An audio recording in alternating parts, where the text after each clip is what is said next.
కలుగును గాక. స్తుతికి పాత్రుడైన దేవుడు, ఆరాధనకి యోగ్యుడైన దేవునికి మహిమ కలుగును గాక. ఈరోజు దేవుడు మనకిచ్చిన వాగ్దానం ఏంటంటే, నీ ధైర్యం తెచ్చుకొనుము, బలముగా ఉండుము, భయపడకుము, దిగులు పడకుము. దేవుని నామానికి మహిమ కలుగును గాక. ఎన్నో విషయాలు ఇక్కడ రాయబడి ఉన్నది. ఏమని రాయబడిందంటే, నీవు జాగ్రత్త పడిన ఎడల నీవు వృద్ధి పొందెదవు. ఇంకొకటి ఏముంది, ధైర్యం తెచ్చుకొని బలముగా ఉండుము, భయపడకుము, దిగులు పడకుము. దేవుని నామానికి మహిమ కలుగును గాక. ఈరోజు దేవాది దేవుడు మనతో అంటుండు, భయపడకుము, దిగులు పడకుము, ధైర్యం తెచ్చుకొని బలంగా ఉండుము. దేవుని నామానికి మహిమ కలుగును గాక. బలం ఎక్కడి నుంచి వస్తుంది? సోర్స్ ఆఫ్ స్ట్రెంగ్త్ ఎక్కడి నుంచి వస్తుంది మనకంటే? దేవుడి నుంచి ఈరోజు మనం బలపరచబడుతున్నాం. ఏ బలహీన స్థితిలలో ఈరోజు మనం ఉన్నామో, శారీరక బలహీనతలలో మనం ఉన్నామా, మానసిక బలహీనతలో మనం ఉన్నామా, ఏ బలహీనతలతో ఈరోజు మనం ఉన్నప్పటికీ దేవుడు మనల్ని బలపరచడానికి ఈ యొక్క వాక్యం ద్వారా దేవుడు మనల్ని బలపరుస్తున్నందుకు ఆయన నామానికే మహిమ కలుగును గాక. ఈరోజు దేవుడు ఏమంటుండంటే, ధైర్యము తెచ్చుకొని బలంగా ఉండుము.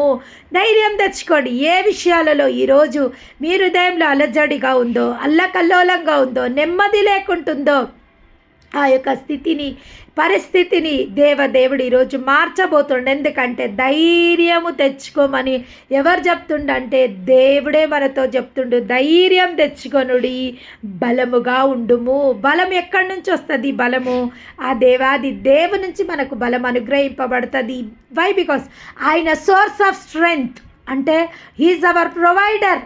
మనకు ప్రతిదీ సమకూర్చే దేవుడు సమయమందు, అసమయమందు, ప్రతి స్థితి అందు, ప్రతి పరిస్థితి అందు ఆయన మనని బలపరిచే దేవుడు. ఈ సమయము ఆ సమయము అని కాదు, ఈ స్థితి ఆ స్థితి అని కాదు.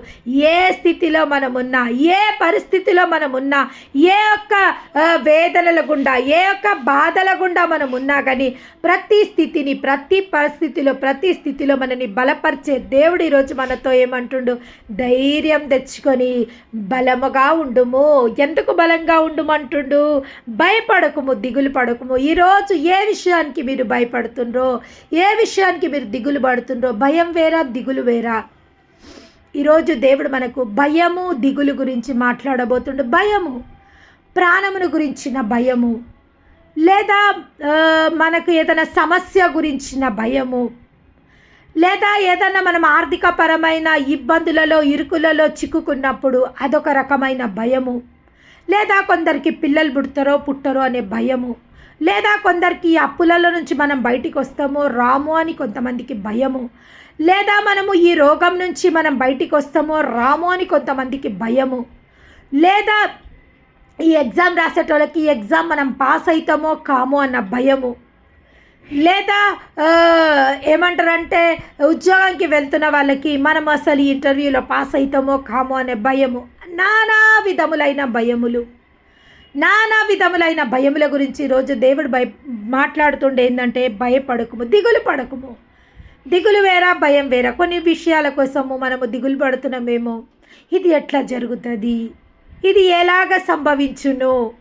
మరియతో దేవుని దూత ప్రత్యక్షమై, దయాప్రాప్తురాలా నీకు శుభమవుగాక, ఏమంటారు, దయాప్రాప్తురాలా నీకు శుభమవునుగాక అని అన్నప్పుడు ఆ యొక్క దూత ఒక శుభవచనములు పలుకుతుంది. ఏమని?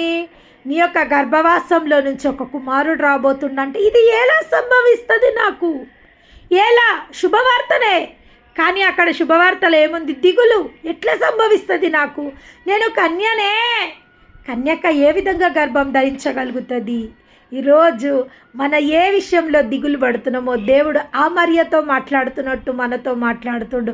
భయపడకుము, సర్వోన్నతుడైన దేవుని మహిమ నిన్ను కమ్ముకున్నప్పుడు,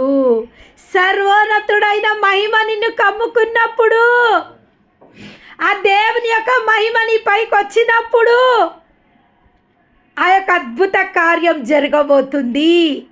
కాబట్టి నువ్వు భయపడాల్సిన అవసరం లేదు. నువ్వు చేయాల్సింది ఒక్కటే, ఆయన మహిమ కోసం సిద్ధపడు. ఆయన మహిమ నీ మీద వచ్చినప్పుడు అది ఏ విధంగా జరగాలనో ఆ విధంగా జరిగిపోతుంది. చాలా విషయాల నిమిత్తం ఈరోజు మనం భయపడుతున్నాం. మన పిల్లల భవిష్యత్తు ఏ విధంగా ఉండబోతుంది? భయము వేరు, దిగులు వేరు. కొంతమంది ప్రతి దానికి దిగులే దిగులే దిగులే దిగులే మొహము ఎట్లా పెడతారంటే ఎప్పుడు కొంతమందికి దిగులు మొహం పెట్టి పెట్టి పెట్టి పెట్టి పెట్టి ఆ ఫేస్ అట్లనే ఏమైపోతుంది అంటే ప్రింట్ అయిపోతుంది. సంతోషమైన స్థలంలోకి వెళ్ళినా దిగులు ముఖమే, దుఃఖకరమైన స్థలంలోకి పోయినా దిగులు ముఖమే, ఏమున్నా ఏం లేకున్నా దిగులు ముఖమే. కానీ మన దేవుడు ఏమంటుండు? భయపడకుము, దిగులు పడకు. నిజంగా నీకు దిగులున్నా, నిజంగా నీకు దిగులున్నా, నిజంగా నీకు చాలా కష్ట పరిస్థితి గుండా యోబు పెంట కుప్ప మీద కూర్చుండు, శిథిలం అయిపోయిండు, శిథిలం చీకిపోయింది ఆయన దేహం. కానీ ఆయన పెంట కుప్ప మీద దేవుని యందు నిరీక్షణ కలిగుండు, దిగులు లేదు ఆయనకు. ఆయన భార్య అంటుంది, ఏం దేవుడు దేవుడు అంటున్నావు, ఏం చేస్తుండే అసలు నీకు దేవుడు? శపించు రాదు, శపించు చచ్చిపోతా కాదా నువ్వు? ఎందుకు ఇంకా ఏముందని నువ్వు దేవుడు అంటున్నావు? కానీ ఆ స్థితిలో కూడా దేవుని యందు నిరీక్షణ కలిగి ఉన్నాడు యోబు. ఈరోజు ఎవరెవరైతే యోబు లాంటి నిరీక్షణ కలిగి ఉన్నారో, అయిపోయింది సిచ్యువేషన్, అస్సలు మా చేతుల నుంచి వెళ్ళిపోయింది, అసలు ఆ స్థితి మారుతుందనే నమ్మకం కానీ ఆ పరిస్థితి మారుతుందనే నమ్మకం కూడా మాకు లేదు అని ఒక రకమైన దిగులు, మా బిడ్డ మారుతాడనే నమ్మకం మాకు లేదు, ఈ రోగం మాకు స్వస్థత అవుతుందనే నమ్మకం లేదు మాకు, ఈ యొక్క డబ్బు వస్తుందనే నమ్మకం మాకు లేదు, లేదా ఈ అద్భుతం జరుగుతుందనే నమ్మకం మాకు లేదు, లేదా వివాహం జరుగుతుందనే నమ్మకం మాకు లేదు, గర్భఫలం పొందుకుంటానే నమ్మకం మాకు లేదు, లేదా మాకు సహాయం ఇక్కడి నుంచి వస్తుందనే నమ్మకం మాకు లేదు అని భయంతో దిగులతో ఉన్న ప్రతి ఒక్కరితో దేవాది దేవుడు ఈ క్షణంలో మాట్లాడడం జరుగుతుంది. దిగులు పడకు, భయపడకుము, నీకు సహాయం చేయబడను, నేనే సియోన్లో నుండి నీకు సహాయం అనుగ్రహింపబడుతుంది. ఎక్కడ? సియోన్లో నుంచి. సియోన్ అనగా దేవుడుండు స్థలము. దేవుడి నుంచి నీకు సహాయం కలగబోతుంది. ఆయన నీ దిగులుని, నీ అంగలార్పుని నాట్యంగా మార్చబోతుండు. ఆయన నీ దీన స్థితిని కటాక్షించి ఉన్నత స్థితిగా మార్చబోతుండు. రూతు నయోమి గురించి మనకు తెలుసు. అవును, నయోమి తన కుమారులతో తన భర్తతో మోయాబు దేశంకి వెళ్ళిపోతుంది. బెత్లెహేం వదిలిపెట్టేసి, బెత్లెహేంలో కరువు వచ్చిందనేసి మోయాబు దేశంకి వెళ్ళిపోతుంది, ఆ యొక్క బానిసల దేశంలోకి వెళ్ళిపోతుంది. కానీ నయోమి అక్కడికి వెళ్ళినాక తన భర్తను కోల్పోవడం జరుగుతుంది, తన యవ్వన కుమారులను కోల్పోవడం జరుగుతుంది. కొన్ని మార్లు మనమున్న స్థితిలో నుంచి మనము ఓపిక లేకుండా కొన్ని అడుగులు మనం వేయడం జరుగుతుంది. ఈరోజు ఓర్పు గురించి దేవుడు మాట్లాడుతుండు. ఓర్పు గొప్ప ద్రోహ కార్యములు జరగకుండా ఆపుతుంది. ఓర్పు అనేది గొప్ప ద్రోహ కార్యములు జరగకుండా ఆపుతుంది. తనకు నిరీక్షణ లేదు. బెత్లెహేం రొట్టెల ఇల్లు అది. ఆ స్థలంలో ఎట్లనన్నా గాడ్ విల్ ప్రొవైడ్, దేవుడు అక్కడ ఎట్లనన్నా సమకూరుస్తాడు. కానీ ఆ నిరీక్షణ లేని నయోమి కుటుంబము తన భర్తతో, తన 2 బిడ్డలతో ఆ యొక్క దేశంని వదిలి మోయాబు దేశంకి వెళ్ళడం జరుగుతుంది. కానీ అక్కడ ఏం జరుగుతుంది? పోయిన వెంటనే తన భర్తని కోల్పోవడం జరుగుతుంది. తర్వాత తన కుమారులకు వివాహం జరిగిన తర్వాత తన యవ్వన కుమారులను కోల్పోవడం జరుగుతుంది. కోల్పోయిన మళ్ళీ తనకు ఒక వార్త వినబడ్డదంట. ఏమని? బెత్లెహేంలో రొట్టెలు సమృద్ధిగా ఉన్నాయి. ఏం వార్త వినబడ్డదంట? బెత్లెహేంలో మంచి సమృద్ధి ఉంది. అప్పుడు ఆ మాట విన్నప్పుడు తన హృదయంలో ఒక ఆశ రేగిందంట. ఎందుకు నేను మళ్ళీ తిరిగి వెళ్ళిపోవద్దు? నేను ఎందుకు ఎక్కడి నుంచి వచ్చినో, ఇక్కడ నాకేమి నష్టమే. నా భర్తను కోల్పోయినా, నా పిల్లలను కోల్పోయినా, దిక్కులేని స్థితిలో ఉన్నా నేను ఈ స్థలంలో. మళ్ళీ నేను అక్కడ ఏ స్థితి నుంచి వచ్చిందో ఆ స్థితికి నేను వెళ్ళిపోతాను. ఎప్పుడైతే నయోమి ఆ యొక్క నిర్ణయం తీసుకొని ఓర్పాను రూతుని పిలవడం జరిగింది. తన పెద్ద కోడల్ని చిన్న కోడల్ని పిలిచి, అమ్మా మీరు యవ్వనులు, మీరు మీ తండ్రి ఇంటికి వెళ్ళిపోండి, మళ్ళీ మీరు వివాహాలు చేసుకోండి, స్థిరపరచండి అన్నప్పుడు ఓర్ప తన అత్తకు ముద్దు పెట్టి వెళ్ళిపోవడం జరిగింది. కానీ నయోమి రూత్ అన్నది, లేదు, నీ దేవుడే నా దేవుడు, నీ జనులే నా జనులు, నువ్వు ఎక్కడికి వెళ్తా నేను అక్కడికి వస్తా అని రూతు నిర్ణయం తీసుకోవడం జరిగింది. రూతు నయోమి ఆ యొక్క ఏ దేశం నుంచి అయితే వాళ్ళు వెళ్ళిపోవడం జరిగిందో ఆ యొక్క దేశంకి మళ్ళీ రావడం జరిగింది. కానీ నయోమి ఎట్లొస్తుంది అక్కడి నుంచి? భయముతో దిగులుతో వస్తుంది. అసలు ఏం జరుగుతుంది? నేను ఎన్నో సంవత్సరాల క్రితం ఆ దేశంని విడిచి వెళ్ళిపోయినా, నేను అక్కడ వాళ్ళు నన్ను ఎట్లా రిసీవ్ చేసుకుంటారు, అసలు నేను అక్కడ ఎట్లా బతకగలుగుతా? చాలా సంవత్సరాలు అయిపోయింది నేను ఒక తప్పుడు నిర్ణయం తీసుకొని, మళ్ళీ ఆ నిర్ణయాన్ని సరిదిద్దుకోవడానికి మళ్ళీ నేను అక్కడ నా జనుల దగ్గరికి, నా దేవుడి దగ్గరికి నేను వెళ్తున్నా. మరి నా దేవుడు నన్ను కరుణిస్తాడా? నా జనులు నన్ను కరుణిస్తారా అనే భయంతో, దిగులుతో నయోమి తన కోడల్ని తీసుకొని ఆ స్థలంకి వెళ్ళడం జరిగింది. దేవుని నామానికి మహిమ కలుగును గాక. భయముతో, దిగులుతో తన వెళ్ళడం జరిగింది. కానీ అక్కడికి వెళ్ళిన వెంటనే ఆ దేవుడు అక్కడ పనిచేయడం మొదలుపెట్టిండు. దేవుని నామానికి మహిమ కలుగును గాక. ఫస్ట్ నయోమి అక్కడికి వెళ్ళంగానే తన భయం అంతా తొలగిపోయింది. ఆ యొక్క ప్రజలు నయోమిని చూసి సంతోషించడం జరిగింది. అయ్యో, ఎన్నో సంవత్సరాల క్రితం పోయిన తన పిల్లలను కోల్పోయి మళ్ళీ ఇక్కడికి రావడం జరిగిందని వాళ్ళు కనికరం పడడం జరిగింది. వాళ్ళు కనికరం పడ్డ తర్వాత తన దిగులు, మేము ఇక్కడ ఎట్లా బతకగలుగుతాము, మాకు ఇక్కడ ఏ వ్యాపారం లేదు, ఏది లేదు, మాకు ఇక్కడ మేము ఎట్లా బతకగలుగుతామని తన దిగులు కలిగి ఉన్నప్పుడు బోయాజు ఒక పొలములో రూత్ పనికి వెళ్ళడం జరిగింది. బోయాజు దేవుడు నయోమి రూత్ రాకముందే వారి కోసం కావాల్సిన అన్నీ సమకూర్చి పెట్టిండు. దేవుని నామానికి మహిమ కలుగును గాక. మన దేవుడు సమకూర్చే దేవుడు. Hour God is a provider God.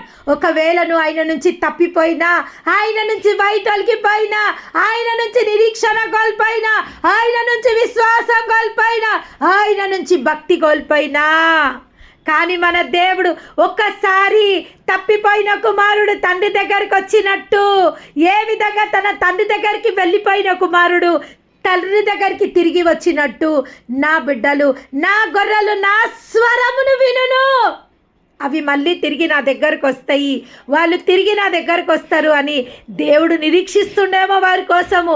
వాళ్ళు రాగానే వారి కోసం సమస్తాన్ని సమకూర్చిన దేవుడు. వాళ్ళు భయముతో, దిగులుతో వాళ్ళు ఆ స్థలంకి రావడం జరిగింది.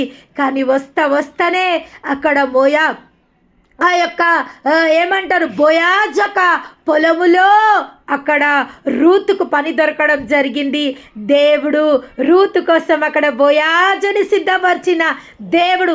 అప్పటికి నయోమికి తెలియదు, అప్పటికి రూతు తెలియదు. వాళ్ళు దిగులుతో, భయముతో ఆ స్థలంకి రావడం జరిగింది. కానీ మన సమస్తాన్ని సమకూర్చే దేవుడు వారి కోసం ఎంతగానో అక్కడ సమకూర్చి పెట్టిండు. తర్వాత బోయాజు రూతుని పెళ్లి చేసుకోవడం జరిగింది. ఒక పని మనిషిగా, ఏ పొలంలో అయితే పని మనిషిగా పరిగెలేరడానికి ఆ యొక్క రూతు వెళ్ళడం జరిగిందో, రూతు యొక్క భక్తిని చూసి, రూతు యొక్క వినయాన్ని చూసి, రూతు యొక్క ఓర్పుని చూసి ఆ దేవుడు బోయాజుని సిద్ధపరిచిండు. ఎవరా ఆమె? అన్యుల బిడ్డ. దేవుడు అంటే తెలియదు, ఆ దేవుని యొక్క శక్తి తెలియదు, ఆ యొక్క దేవుని యొక్క భక్తి తెలియదు తనకు. కానీ ఒక సంకల్పించుకుంది, నా అత్తని నేను చూసుకుంటా, నా అత్త నా బాధ్యత అని ఎప్పుడైతే మంచి మనస్సుతో ఒక్కటే మాట అన్నది, నా అత్త ప్రజలే నా ప్రజలు, నా అత్త దేవుడే నా దేవుడు, ఒక మాట మాట్లాడింది. ఒక అద్భుతం జరగాలంటే ఒక్క మాట చాలు, దేవునికి ఒక్క మాట చాలు, ఆయన మహాద్భుతాలు జరిగించే దేవుడు. ఒక్కటే మాట అన్నది, నా అత్త జనులే నా జనులు. నయోమితో ఏమన్నది? నీ జనులే నా జనులు, నీ దేవుడే నా దేవుడు. ఈ రోజు నుంచి ఆ దేవుడు ఒక్క మాటకు దేవాది దేవుడు ఎంతో ప్రసన్నత సంతోషపడి తన కోసం అక్కడ బోయాజుని సిద్ధపరిచి బోయాజు ద్వారా దావీదు ద్వారా ప్రభువైన యేసు క్రీస్తు వంశావళి యూదా ద్వారా యేసు ప్రభు రావడం జరిగింది. దేవుని నామానికి మహిమ కలుగున ఒక అన్యురాల జీవితంలో భయంతో దిగులుతో ఉన్న ఒక అన్యురాలి జీవితంలో దేవుని గురించి ఎరగని ఒక అన్యురాలి జీవితంలో దేవుడు ఈ అద్భుతాన్ని జరిగించగలిగితే మన జీవితాలలో నిశ్చయంగా దేవుడు ఇంకా ఎంత గొప్ప అద్భుతాలను సిద్ధపరిచిండు. మన జీవితాలలో అద్భుతంని సిద్ధపరిచిన దేవునికే ఘనత మహిమ ప్రభావములు కలుగునుగాక, యుగములకు కలుగునుగాక. ఇక్కడ ఏమని రాయబడింది? నీవు జాగ్రత్త పడిన ఎడల నీవు వృద్ధి పొందుదు. జాగ్రత్తగా వెండిని వెతికినట్టు మనం ఎప్పుడైతే ఆ దేవుని సన్నిధిని వెతుకుతామో, ఆ దేవుని యొక్క వాక్యం గుండా మనం వెళ్తామో, ఆ దేవుని వాక్యముని మన జీవితంలో మనము ఒక అనుదిన ఆహారంగా మనం ఆ వాక్యాన్ని భుజిస్తామో, విశ్వాసంలో ఎదగబడతామో, మన అవిశ్వాసం పటాపంచలవుతుంది, మన భయము ధైర్యంగా మార్చబడుతుంది, మన దిగులు సంతోషంగా మార్చబడుతుంది. దేవుని నామానికి మహిమ కలుగునుగాక. ఇంకేమంటున్నాడు? ధైర్యం తెచ్చుకొనుము, బలంగా ఉండుము. ఈరోజు దేవుడు మనతో అంటుండు, ధైర్యం తెచ్చుకోండి బిడ్డ, బలంగా ఉండండి. నీ దేవుడైన నేను కునుకను నిద్రపోను, నీ దేవుడైన నేను కునుకను నిద్రపోను. ఈరోజు నీకు నిద్రలేని రాత్రులున్నాయా? కలవరంతో కూడిన రాత్రులున్నాయా? భయంతో కూడిన రాత్రులను గడుపుతున్నావా? నేను కూడా నీకు తోడున్న తల్లి. నువ్వు మేలుకున్నంతసేపు నేను నీతో మేలుకుంటున్నా. నువ్వు పడుకోవాలనుకున్నప్పుడు నా ఒడిలో నేను నిన్ను సేదతీరుస్తున్నా. నిజంగా ఎన్ని కష్టాలున్నా, ఎన్ని బాధలున్నా నిద్ర మాత్రం సమయానికి వచ్చేస్తుంది. తిన్నా తినకున్నా అది దేవుడు మనకిచ్చిన మహాభాగ్యము. ఎందుకంటే ప్రతిరోజు ఆయన మన తలల దగ్గర వచ్చి రేపటి రోజు మనకి ఏదైతే కావాల్సిన అవసరం ఉందో దాన్ని సమకూర్చి వెళ్ళడం జరుగుతుందంట. దేవుని నామానికి మహిమ కలుగున. ఎవరైతే వారి భారాలని దేవుని పైన మోపుతారో వారి ఉద్దేశాలు సఫలపరచబడతాయి. అందుకే దేవుడు సామెతల 16లో అన్నారు, నీ భారంని యెహోవా పైన మోపుము, ఆయన నీ ఉద్దేశములని సఫలపరచును. ఎప్పుడైతే మనము ఏం చేస్తామంటే మన భారాలను ఆయన పైన మోపుతాము, ఆయన మన ఉద్దేశాలని సఫలపరచడానికి సిద్ధమై ఉన్న దేవునికే మహిమ కలుగునుగాక. ఇంకా ఆయన అంటుండు, ధైర్యం తెచ్చుకొనుము, బలంగా ఉండుము, భయపడకుము, దిగులు పడకుము, ఎందుకంటే యెహోవా నీకు తోడుగా ఉండునుగాక. చివరిగా ఏమంటుండు 16వ వచనంలో, యెహోవా నీకు తోడుగా ఉండునుగాక. ఎందుకంటే ఆ దేవుడు మనకు తోడుగా ఉన్నాడు. ఇవన్నీ కన్వర్జేషన్ దావీదు సొలొమోన్ కోసం రాస్తుండు.